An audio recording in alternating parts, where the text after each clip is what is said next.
Olá, sejam bem-vindos a mais um vídeo do canal O Pequeno Rebanho Pensa. Tudo bem com vocês? Muito bem, hoje nós vamos falar de Mateus 21. Separamos alguns assuntos, para que possamos conversar a respeito. Eu sou o pastor José Carlos da Igreja da Vida ali no Jaguaré. Nossa igreja fica na Avenida General MacArthur 380. Nossos cultos são às quintas-feiras, às 20 horas, culto de libertação, oração. E aos domingos, o culto da família ao Senhor Jesus Cristo. Horário, 10 da manhã. Te espero lá. Vamos então, antes de entrarmos propriamente no assunto, gostaria de pedir o seu like, não é? Porque assim o YouTube entende que deve, vou dizer assim, disponibilizar mais este vídeo. E se você não for inscrito, se inscreva, por favor. Isso também ajuda o canal. Nosso plano, nossa intenção é pregar o Evangelho do Reino sem complicações. Deixamos ali nos comentários a oportunidade para quem quiser e precisar fazer perguntas, questionamentos e ter uma interação conosco. Vamos aprender juntos. Vamos lá então? O primeiro assunto separado de Mateus 21 é a entrada triunfal de Jesus ali em Jerusalém. Vamos, claro, pegar apenas o sentido principal. Jesus então entra ali em Jerusalém montado num jumentinho. Também se cumpre ali uma das profecias do Velho Testamento a respeito do Messias.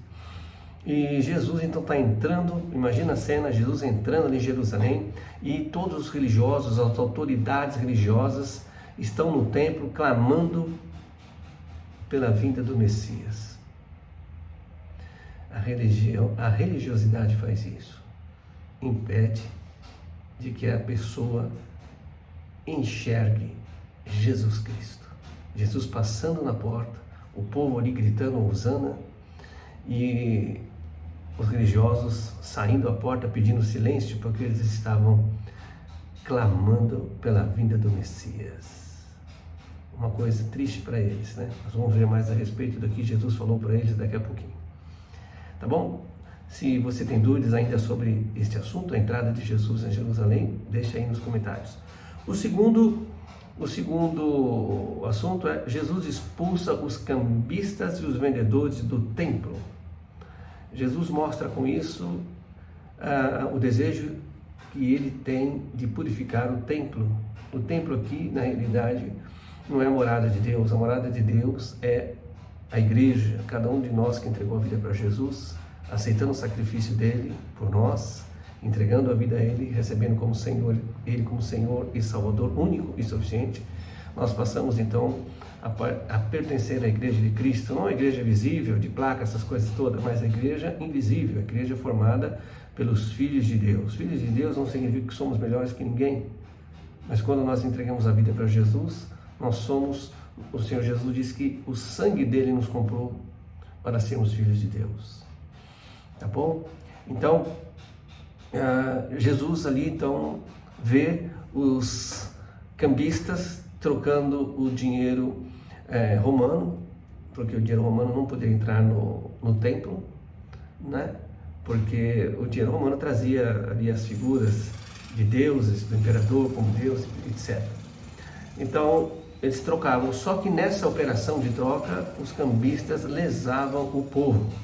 O povo também deixou de levar o sacrifício para perdão dos pecados durante o ano. Foi o que o Senhor orientou a Moisés, já tipificando o sacrifício de Cristo, de um inocente morrer, para que os demais fossem livres do pecado, Nós vamos entrar nesse assunto com certeza em algum momento mais específico. Já entramos, Mas vamos entrar mais especificamente no momento que o Senhor preparar. Então, o povo já não tinha mais aquela devoção, fazia apenas por um ato comum, virou um ato mecânico, como muitas pessoas fazem ao ir nos cultos hoje. As pessoas vão no culto interessado em ver a quantidade de pessoas, as pessoas vão no culto para ouvir as bandas, as pessoas vão no culto para ver, infelizmente, desfilar roupas, E o culto a Jesus fica em segundo plano, às vezes nem acontece. É o que estava acontecendo ali.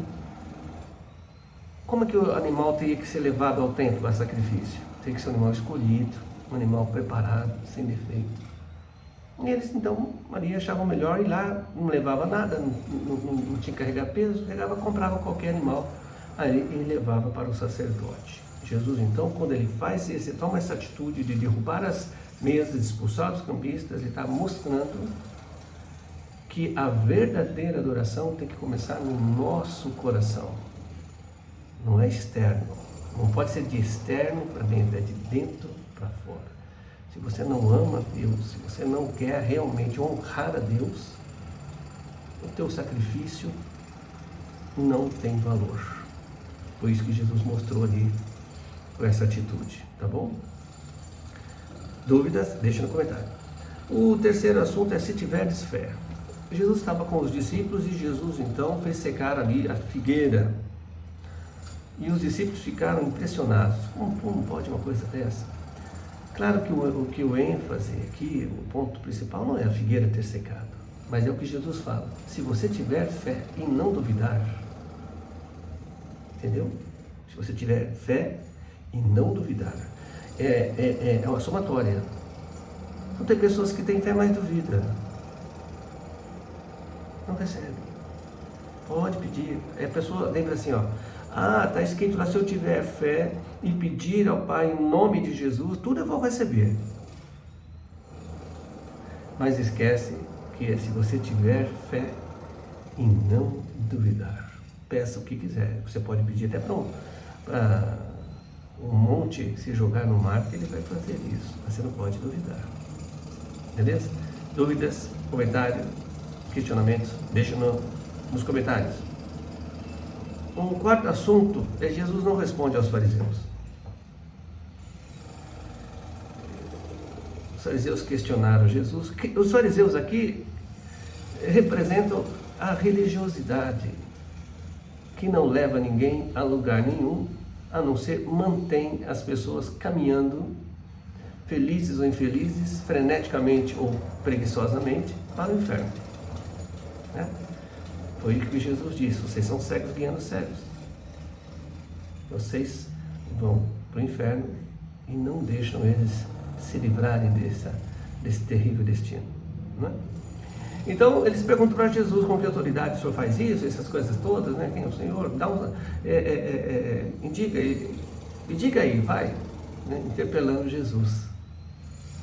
E Jesus disse: bom, então você vai me responder sobre João, né? João era de Deus ou era dos homens? E nós vemos o quê? Que os fariseus, mais uma vez, ao invés de temer a Deus, temeram os homens. Se dissermos que João Batista é de Deus, por que nós não aceitamos a sua palavra? Aceitamos que o Messias está aqui.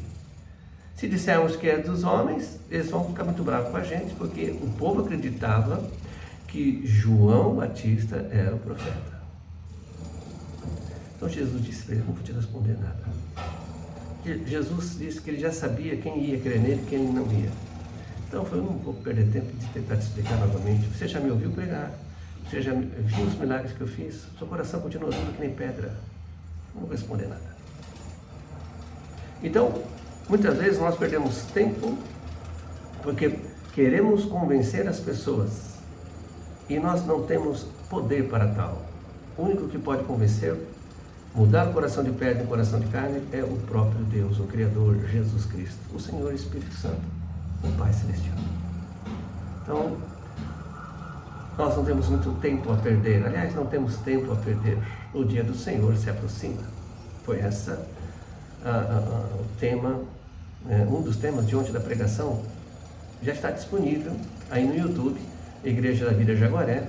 Se você quiser ver a pregação deste último domingo, aqui no dia 26, entra lá, né? Igreja da Vida Jaguaré, no YouTube, e você vai ver a pregação. Falamos um pouquinho sobre o arrebatamento, sobre um pouquinho de escatologia ali, né, dos tempos que nós estamos vivendo e o que vai acontecer.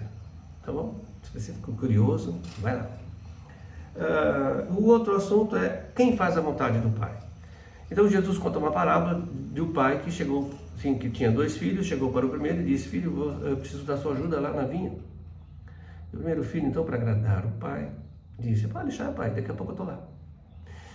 E o pai continuou o caminho, encontrou com o segundo filho e disse a mesma coisa: filho, eu preciso da sua ajuda na vinha e eu preciso que você vai me ajudar. E o segundo filho disse: eu não vou não, pai, não quero ir não, hoje eu não quero, estou cansado de trabalhar na vinha, não quero. E o pai falou: tá bom, filho, mas o pai ficou entristecido e foi trabalhar. Passou algum tempo, aquele filho que disse que ia, falou: não vai nada, meu pai que se vire lá com os trabalhadores dele. Mas o filho que disse não, se arrependeu e disse: puxa, meu pai me chamou, eu fui muito rude com meu pai, não honrei meu pai, vou lá. E foi e trabalhou. Jesus pergunta: quem foi? Qual dos filhos fez a vontade do pai? Aquele que a princípio disse não, mas com a sua atitude ele disse sim. Então nós temos aqui muitas pessoas que estão nas igrejas hoje, estão por simples religiosidade, para bater cartão ali, não querem saber de pregar o evangelho, não estão preocupadas se o vizinho, mais ainda, se um membro da sua família ainda não entregou a vida para Jesus, não está preocupado. Então nós vemos que palavras nem sempre dizem o que há no nosso coração. Quer honrar a Deus? Atitude. Como é que eu vou honrar a Deus? Prega o evangelho da salvação em Cristo Jesus. Muitos aqui falam assim: mas qual é a vontade de Deus? Qual é a vontade de Deus? Vou fazer a vontade de Deus. Pensa que fazer a vontade de Deus é ir na igreja. Pensa que ir na vontade de Deus é participar ou ser membro de uma denominação, seja ela qual for. A vontade de Deus, Jesus disse, a vontade do Pai é que as pessoas, o ser humano, creia naquele que Ele enviou. Quem é que Deus Pai enviou, biblicamente falando? Jesus, o Filho. O Verbo se fez carne e habitou entre nós. Mas para Ele habitar entre nós, Ele precisou nascer como homem, sendo Deus. Tem dúvida sobre isso? Me escreve aí. Tenho o maior prazer em te responder. Muito bem, esse último texto é os lavradores maus. Quem são eles? Então eu vou ler o texto rapidinho para você, por favor, me permita. Jesus contou então uma parábola dos lavradores maus, que diz assim: atentai, outra parábola, a partir do versículo 33, tá bom? De Mateus 21. Havia um homem, dono de casa, que plantou uma vinha, cercou-a de uma sebe, construiu nela um lagar, edificou-lhe uma torre e arrendou-a a uns lavradores. Depois se ausentou do país. Ao tempo da colheita, enviou seus servos aos lavradores para receber os frutos que lhe tocavam. E os lavradores, agarrando os servos, espancaram a um, mataram ao outro e a outro apedrejaram. Enviou ainda outros servos em maior número e trataram-nos da mesma sorte. E por último, enviou-lhe o seu próprio filho, dizendo: meu filho respeitarão. Mas os lavradores, vendo o filho, disseram entre si: este é o herdeiro, ora, vamos, matemo-lo, e apoderemo-nos de sua herança. E agarrando-o, lançaram-no fora da vinha e o mataram. Quando, pois, vier o senhor da vinha, que fará aqueles lavradores? O que fará para aqueles lavradores? Responderam-lhe: fará perecer horrivelmente, e estes malvados, fará perecer horrivelmente a estes malvados, e arrendará a vinha a outros lavradores, que lhe remetam os frutos nos seus devidos tempos. Só até aqui. Vocês entenderam? Então, Jesus conta essa parábola. E os fariseus ficaram doidos da vida com Jesus, porque eles entenderam que esses lavradores maus eram eles mesmos. E que o filho do dono da vinha é Jesus Cristo. E o dono da vinha é Deus Pai. Então, quando eles entenderam isso, eles ficaram muito, muito bravos. ali, irmãos, Jesus está falando sobre ele. Deus enviou seus profetas antes de Jesus para anunciar, para levar ali Israel a esperar o Messias, a confiar nele. Mas eles se voltaram a Deus, né? E se voltaram a Deus, porque o pecado do adultério, que a Bíblia fala, é exatamente o que Israel fez, se prostituiu com outros deuses. E Deus mandou então os profetas: vocês estão errados. O que eles fizeram? Agrediram, torturaram, mataram os profetas que Deus mandou. E depois Deus então se fez carne e habitou entre nós, o próprio Filho de Deus, e eles o mataram. O que vai acontecer com esses? Se não se arrependerem, vão sofrer o castigo eterno. Quando eles souberam disso, ficaram muito bravos. Então, quem são aqui os lavradores maus?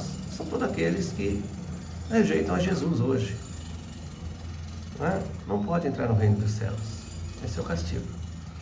Tá ok? Dúvidas, deixe no comentário. Essa é o vídeo de hoje sobre Mateus 21. Espero que você tenha gostado. E se ficou alguma dúvida no teu coração, entre em contato. A gente vai estar aqui esclarecendo suas dúvidas, tá bom? Pequeno Rebanho, pensa. Grande abraço, até o próximo vídeo. Olá, complementando o último vídeo aqui de Mateus 21, do Pequeno Rebanho Pensa, eu quero orar por você. Preciso orar pela sua casa, pelo seu ministério, pela sua vida. Se você ainda não entregou a vida para Jesus, pense a respeito. Pode ser que dê tempo. Meu Deus e Senhor, na tua presença estamos, Senhor. Ajuda essa pessoa que está assistindo esse vídeo. Ajuda ela, Senhor, porque os tempos são difíceis. Muitos têm poder aquisitivo, muitos têm poder, mas não têm paz. Porque o mundo não pode dar paz. Eu peço que o Senhor entre com a tua paz para esta vida, para esta casa, para este lar. Também peço por aqueles que estão passando por necessidades, aqueles que estão desempregados, aqueles que estão enfermos. Peço que o Senhor venha operar o milagre necessário nesta casa, Senhor. Em nome de Jesus. Olha para o nosso país, que o Senhor tenha misericórdia do Brasil. Olha, Santo Deus, especificamente agora para o povo ali do Rio Grande do Sul, que foi assolado por águas. Nós não sabemos, ó Pai, o que aconteceu na realidade, mas o Senhor sabe. Que o Senhor venha ajudar este povo que está sofrendo, pois o Senhor não olha os nossos erros, porque o teu amor é incondicional, e é em nome desse amor que eu peço a tua ajuda. Em nome de Jesus, amém. Um abraço a todos.